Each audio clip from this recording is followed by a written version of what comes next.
चाहूँगा। मैं सदर शोभा की तरफ से इस प्रोग्राम का आगाज़ करता हूँ पिक्चर का, और मेरे ज़िम्मे ये खुशगवार फरीज़ा है कि उस्ताद मोहतरम प्रोफेसर मोहम्मद अली असर साहब का तारुफ पेश करूँ। हालांकि आपकी शख्सियत किसी तारुफ की मोहताज नहीं है। न सिर्फ हिंदुस्तान बल्कि हिंदुस्तान के बाहर जहाँ जहाँ उर्दू ज़बान बोली जाती है और जहाँ दक्कनी ज़बान पर रिसर्च का काम हो रहा है या जिन शोबों में दक्कनी ज़बान की तदरीस हो रही है, वहाँ मोहम्मद अली असर साहब का नाम और उनकी तसानीफ़ और उनके कामों से सभी वाकिफ़ हैं। प्रोफेसर मोहम्मद अली असर साहब जामिया उस्मानिया के फारिग हैं। आपने उस्मानिया यूनिवर्सिटी से एमए किया और एमए में गोल्ड मेडल हासिल की, और फिर एमए के बाद यूजीसी की फेलोशिप हासिल की और प्रोफेसर गुलाम उमर खान साहब की निगरानी में गव्वासी की शख्सियत पर आपने काम किया। दक्कनी गज़ल की नशोनुमा पर आपका पीएचडी का जो तहकीकी काम है दक्कनी गज़ल की नशोनुमा है। उसके बाद आपकी मुतादिद तसानीफ़ शाये चुकी हैं। ताहाल 50 से ज़ायद आपकी किताबें शाये हुई हैं। इस अमर के बावजूद कि आपकी सेहत मुतासिर है, लेकिन आपने कभी इस सेहत की नासाजी को कोई हीला नहीं बनाया, हुज़ुर नहीं बनाया, बल्कि मुसलसल पूरी लगन और जुस्तजू के साथ तहक़ीक़ में जुटे हुए हैं। दक्कनी मखतूतात का मुताला करते हैं, और वो शायर जो अदबी दुनिया से रूशनास नहीं है और वो शहपारे जिनके बारे में अदबी दुनिया में कम जाना जाता है, उन शायरों और शहपारों को आप मुसलसल दरियाफ्त करते और अदबी दुनिया से रूशनास करते आए हैं। आपकी चंद अहम किताबों के नाम इस तरह हैं: दक्कनी गज़ल की नक्शोनुमा, गव्वासी फ़न और शख्सियत, दबिस्तान गोलकुंडा, तहक़ीक़ी नुक़ूश, तहक़ीक़ात असर, तहक़ीक़ी मक़ालात, इंबसात फ़िक्र और मुतादिद तसानीफ़ हैं। तदवीन मतन में भी आपने दक्कनी की कई मसनवियाँ और क़सायद मुरतब किए हैं। तहक़ीक़ के साथ साथ डॉक्टर साहब की अदबी शख्सियत का एक ख़ास पहलू ये है कि आप नहायत ही खुश फ़िक्र शायर भी वाक़ हुए हैं। ताहाल आपके कई शेरी मजमूए शाये हो चुके हैं, जिनमें मुलाक़ात, हर्फ़ नमदीदा, कलम की सजदा रेज़ियाँ, आठवां आसमान, खराबे में रोशनी, अनवारे ख़ते रोशन और नाते रसूल खुदा वगैरह न सिर्फ हिंदुस्तान में बल्कि पाकिस्तान में भी जो है काफ़ी मकबूल हो चुकी हैं। मैं इन चंद कलिमात के साथ प्रोफेसर मोहम्मद अली असर साहब से अजबन इल्तिमास करता हूँ कि वो हमारे रेफिडेंट कोर्स के जो उर्दू असातिज़ा हैं, जो मुल्क के मुख्तलिफ़ जामियात से और मुख्तलिफ़ कॉलेजों से तशरीफ़ लाए हैं, उनके इस्तिफ़ादे के लिए दक्कनी गज़ल पर अपना लेक्चर पेश फरमाएं। प्रोफेसर मोहम्मद अली असर साहब। अस्सलामु अलैकुम। डॉक्टर अबुल कलाम सदर शोबा Urdu, doctor Mohammad Naseemuddin Faris, coordinator reference course, और मेरे हम पेशा साथियों,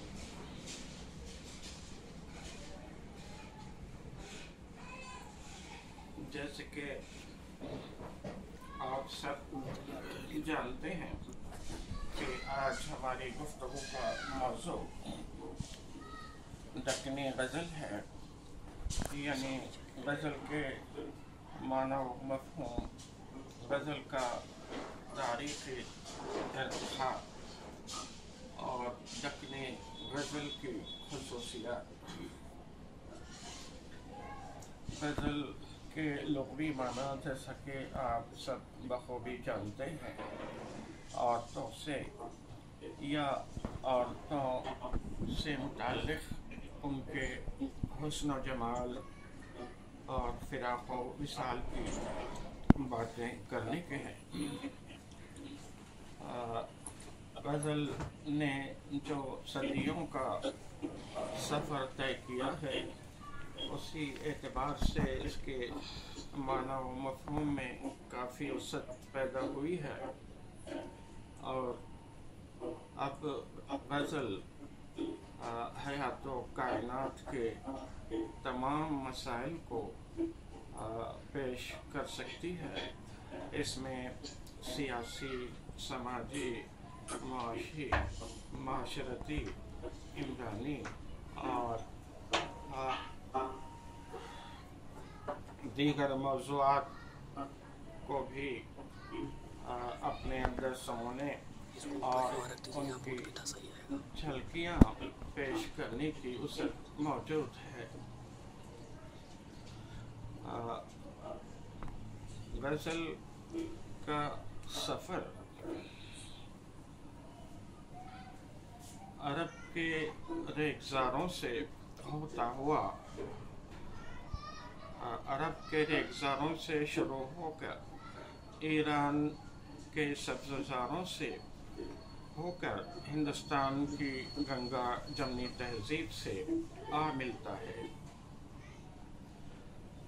جہاں تک غزل کے ابتدائی نمونوں کا تعلق ہے، دکنی کے شعراء سے پہلے شمالی ہند میں امیر خسرو نے فارسی اور ہندوی یعنی قدیم اردو کے امتزاج سے کچھ غزلیں کہی ہیں، لیکن ان غزلوں کے بارے میں قطعی طور پر یہ بتانا مشکل ہے کہ یہ امیر خسرو کی ہی ہے۔ اگر امیر خسرو کی ہے بھی تو ان کی زبان میں امتداد زمانہ کی وجہ سے بہت کچھ تغیر و تبدیلی ہو چکی ہے، اور اس کی صحیح شکل تک پہنچنا دشوار ہے۔ لیکن امیر خسرو کے بارے میں ہم اس لیے یقین سے کہہ سکتے ہیں کہ انہوں نے ہندوی میں یا قدیم اردو میں کلام بھی موضوع کیا ہے۔ ان کے پیر و مرشد حضرت نظام الدین اولیاء محبوب الہی کے مداح پر ایک شعر موجود ہے: گوری سوئے سیج پر مکھ پر ڈارے کھیس، چل خسرو گھر آپ نے شام بھی چودیس۔ اس کے علاوہ بھی چند غزلیں یا غزلوں کے چیدہ اشعار مل جاتے ہیں۔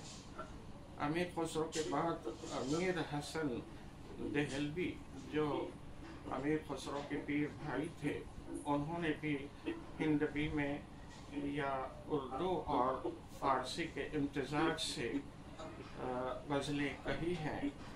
کہا جاتا ہے کہ انہوں نے ہندوی میں ایک دیوان بھی مرتب کیا تھا، لیکن ہمارے سامنے اس کا کوئی نمونہ موجود نہیں ہے۔ جہاں تک دکنی شاعروں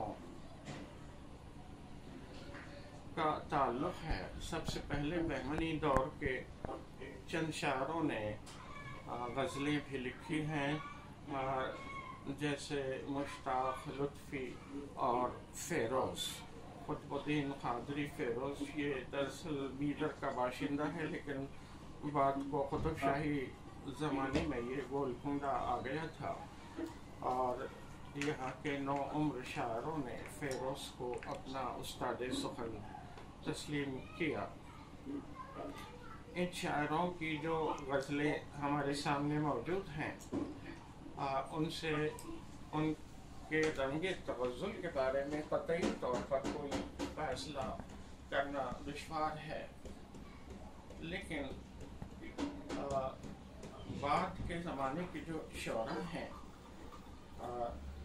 جیسے محمد قلی قطب شاہ، اسد اللہ وجہی، ملک الشعراء غوثی، اور پھر اس کے بعد دبستان بیجاپور کے شاعروں میں حسن شوقی، नुसरती, मलिक शुरा नुसरती, हाशमी बीजापुरी, अली आदिल शाह शाही से होता हुआ दक्नी गज़ल का सिलसिला ज़वाले गोलकोंडा और बीजापुर के बाद वली और सिराज और फिर उनके मासरीन तक पहुँचता है। दक्नी गज़ल का जब हम मुतालिया करते हैं तो सबसे पहले जो चीज़ मुतासिर करती है या अपनी तवज्जो को हमारी तवज्जो को अपनी तरफ मबजूल कर लेती है वो इजहार बयान की सादगी है। सीधी सादी ज़ुबान में दक्नी मुतग़ज़्ज़लीन ने अपने ख़यालात को पेश किया है, पुरपेच उसलूब से इन्हिराफ किया है, अपनी बात को उलझा देने के रुझान से गुरेज करते हुए इस तरह शायरी की है। बक़ौल हसरत शेर दर असल वही है हसरत, सुनते ही दिल में जो उतर जाए।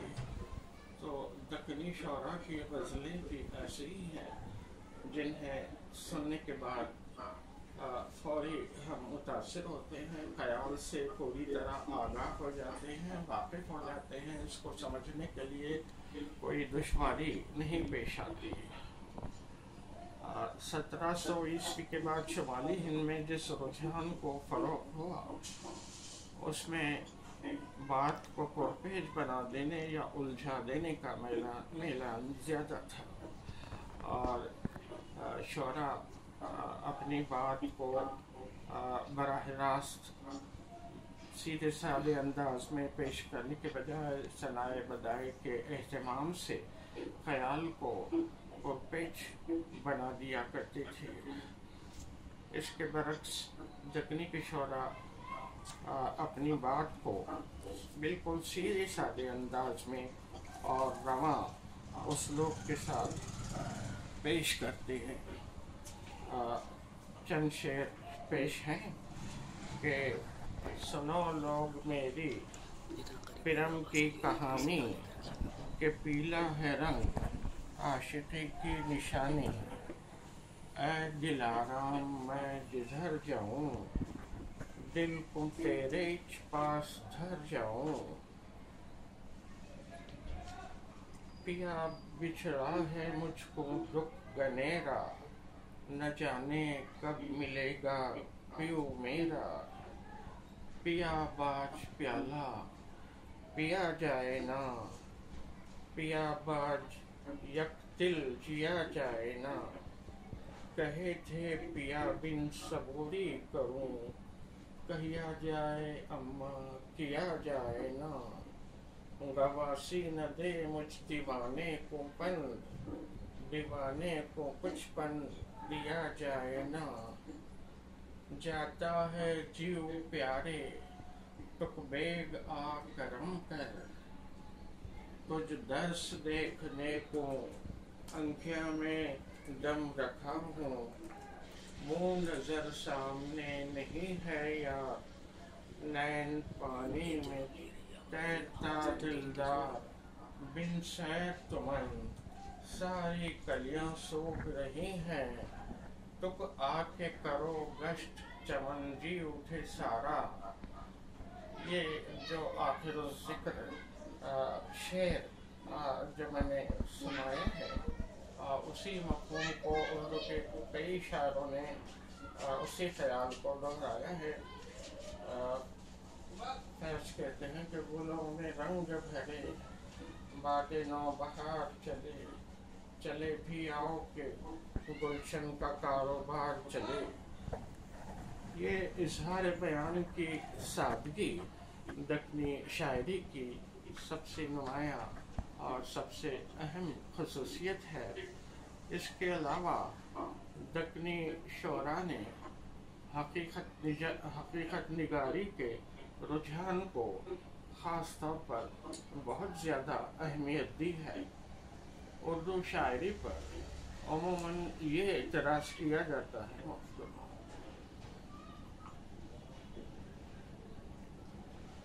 کہ وہ ہندی نژاد ہونے کے باوجود ہندوستانی رنگ روپ سے کوئی علاقہ نہیں رکھتی. اس کے باغوں میں قمری و بلبل نغمہ سنجی کرتے ہیں. اس کی بہاریں لال و گل کھلاتی ہے. اس کی دریاؤں میں دجلہ و فرات کی روانی ہے. غرض اس کی تمثیلات، تشبیہات، تلمیحات اور شاعری کے سارے عناصر غیر ملکی ہیں، عجمی ہیں. یہ اعتراض 1750 عیسوی کے بعد شمالی ہند میں نشو و نما پانے والی شاعری، دہلی میں نشو و نما پانے والی شاعری اور پھر تدریجی طور پر لکھنؤ میں نشو و نما پانے والی شاعری کی حد تک درست معلوم ہوتا ہے. لیکن دکنی شعراء اس سلسلے میں کافی حقیقت پسند ہیں اور ایک صحت مند نقطۂ نظر کی ترجمانی کرتے ہیں.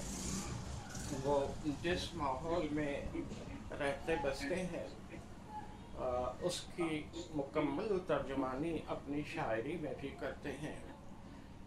دکنی شعراء کے یہاں ہندوستانی موسموں، ہندوستانی تہواروں، یہاں کے پھلوں پھولوں، پرندوں، جانوروں، بہادروں کے حوالے ملتے ہیں، جس سے ان کی حقیقت پسندی کا پتہ چلتا ہے. چند شعر دیکھیے کہ بسنت کھیلیں عشق کا آپ پیارا، تمہیں ہے چاند میں ہوں جیوں ستارہ، رنگ بھریا مجھ گھر میں آیا ہے بسنت، غیب تھے تازہ طرب لے آیا بسنت، درس تیرا سو دین کا دیوا، درس تیرا سو دین کا دیوا، لٹ تیری کفر کی ہے دیوالی، حال یکساں نہیں کہ جیوں جمنا، گہ بہوں پور گہ اتر جاؤں، پانی میں چھپ رہیا نہ نکل لاشتے کنول، نازک نرم دیکھ تیرے دو ہموار ہاتھ، گرجیا ہے میگھ سر پہ تازہ ہوا ہے بستاں، پھولوں کی باس پایا بلبل ہزار دستاں، اے صنم تجھ کو اے صنم تجھ جبیں اوپر یہ خال، ہندوئے ہر دوار باسی ہے، زلف تیری ہے موج جمنا کی، دل نزک اس کے جیوں سناسی ہے، کوچے یار عین کاسی ہے، جوگیے دل وہاں کا باسی ہے، گرچہ لچمن تیرا ہے رام بھلے، اے سجن تو کسی کا رام نہیں. اس طرح ہندوستانی دریاؤں پہاڑوں کے حوالے بھی دکنی غزل میں مل جاتے ہیں. ایک اور چیز ہے جس کی وجہ سے ہم دکنی غزل کے حقیقت پسندانہ رجحان کی اہمیت کو سمجھ سکتے ہیں، وہ ہے دکنی متغزلین کا، دکنی غزل گو شاعروں کا تصور محبوب. اردو شاعری میں جو تصور محبوب ہے اس سے دکنی شعراء کا تصور محبوب بالکل الگ ہے، ایک انفرادی مقام کا حامل ہے، انفرادی حیثیت کا حامل ہے. اردو شاعری میں محبوب کی جنس کے لیے یا تو صیغے तानीस से तस्कीर का इस्तेमाल होता है या उसकी जिन्स को मुबहम रख दिया जाता है, जिससे ये समझना दुश्वार हो जाता है कि महबूब मुज़क्कर है या मुअन्नस है।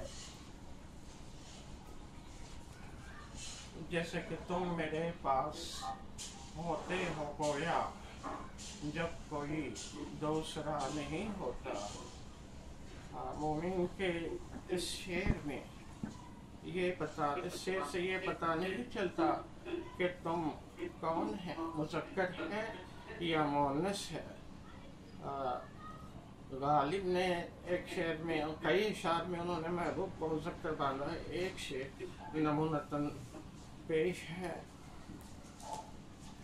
धोता हूँ जब मैं पीने को उस सीन तन के पाँव, रखता है जिद से खींच के बाहर लगन के पाँव। रखता है लफ्ज़ से इस बात का इशारा कर रहा है कि वो महबूब को मुज़क्कर बांध रहे हैं।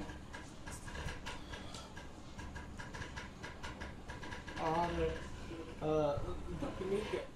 दक्नी गज़ल गो शोरा ने महबूब की जिन्स को कभी मुबहम नहीं रखा। ऐसा नहीं शेर कहा कि जिससे महबूब की जिन्स पर धोखा हो, बल्कि बरमला अंदाज में वाज़ेह तौर पर दक्नी गज़ल गो शायरों ने महबूब को मुअन्नस बांधा है। सिन्फ़ नाज़ुक से मुखातिब होकर वो शेर कहते हैं और उनका नाम ले बरमला अंदाज में लेते हुए नहीं चौंकते। और अगर दक्नी रेख्ती में शेर कहना हो तो मुखातिब मर्द से होते हैं, और शायर जो रेख्ती कहता है वो अपने आप को औरत तस्वुर करके औरतों के जज्बात, एहसासात और उनके तजुर्बात ज़िंदगी की तर्जुमानी करता है। यहाँ चूँकि गज़ल से हम गुफ्तगू कर रहे हैं, इसलिए तमाम गज़ल गो शायरों ने महबूब के लिए हमेशा शेर तानीस का इस्तेमाल किया है, जैसे प्यारी, सखी, सहेली, सुंदरी, छबीली। इस तरह से मोहम्मद कुली के यहाँ सिर्फ 12 प्यारियाँ ही नहीं हैं, जैसे कि डॉक्टर ज़ोर ने 12 प्यारियों के नाम से एक अलहदा उन्वान क़ायम करके उसके कुलियात में 12 प्यारियों का बतौर ख़ास तज़किरा किया है। लेकिन मोहम्मद कुली कुतुब शाह एक कसीरुल महबूब शायर हैं। 12 ही नहीं, मुतअद्दिद महबूबा हैं उसके महलात में मौजूद थी।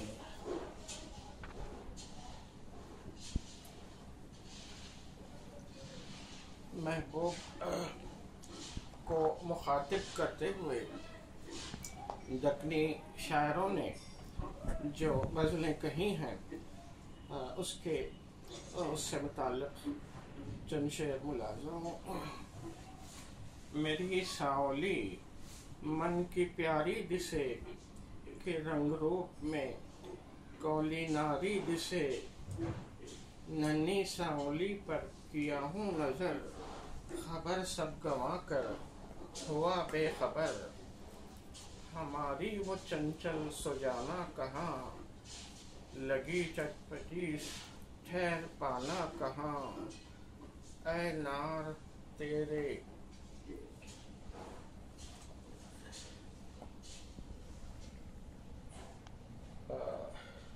गंभीर पद्मन सुंदरी चंदाबरी, اس دھات کی دیکھیا نہ روشن دیس کہیں پائی نہ جھمکنہار رات اے نار تیرے نور تے ہے انجمن کو آج فرح نازک تیرے خط ہے سنگار بن کو آج فرح. اس طرح محمد خلی نے جو غزلیں لکھی ہیں اس میں بھی اس نے صرف 12 نہیں بلکہ کئی شاعروں کئی محبوبوں کے نام اس نے لیے ہیں اور ان تمام محبوبوں کو وہ اپنی غزلوں میں مخاطب کرتا ہے. یہ سوال کہ محمد خلی قطب شاہ نے نظمیں بھی لکھی ہیں اور مسلسل غزلیں بھی لکھی ہیں. اصل میں اس کی تمام مسلسل غزلیں دراصل غزلیں ہی ہیں اور نظمیں بھی جن پر ڈاکٹر زور یا پروفیسر سیدہ جعفر نے عنوان ٹانک کر اس کو نظم کے زمرے میں شامل کیا ہے نظموں کو. لیکن محمد خلی قطب شاہ خود ان نظموں کو غزل کہتا ہے. جیسے غزل سوری بوسط کا غزل اپنی غزل کے اختتام میں وہ ضرور یہ کہتا ہے کہ یہ جو اشعار میں نے کہے ہیں وہ فلاں عید سے متعلق غزل ہے فلاں تہوار سے متعلق غزل ہے. اس طرح جب وہ خود اپنی نظم کو غزل کہتا ہے تو پھر ہمیں کوئی حق نہیں پہنچتا کہ اس کو نظم قرار دیں یا غزل سے علیحدہ کر کے دیکھیں.